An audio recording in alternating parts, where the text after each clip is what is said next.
nga ba yung mga dapat nating iwasan? Ito yung pinakang unang-unang dapat iwasan, guys. So, kung mag-a-apply kayo sa online lending app, huwag nyo silang bigyan ng permission na ma-access lahat ng contact nyo.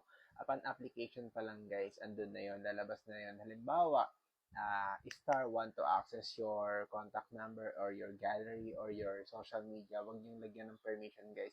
Mapoproceed pa din naman yun kahit walang permission. Basta ilalagay nyo lang na reference number, syempre, para maiwasan nyo yung mga ganun nga. So, reference number nyo, kahit yung kamag-anak nyo na lang, mapagkakatiwalaan nyo, nakakausapin nyo, or may tatawag sa'yo, or mag-verify. Yun na lang nilagay yung reference number. Pero yung bibigyan nyo sila ng access sa contact number nyo, sa gallery nyo, makikita talaga yun nila, guys, as in. Then, make sure, guys, na maglo-loan kayo dun sa mga SEC-registered na loan apps, yung mga hindi naghaharas.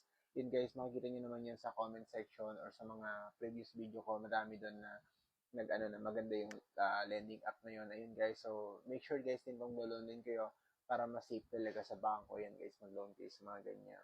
Then, alagaan nyo yung credit score nyo para pag sa dating ng panahon, makakapag-loan ulit kayo pag kailangan nyo ng pera. Yun, guys, follow for more tips, guys. So, thank you, and follow sa akin. Thank you, guys. Bye.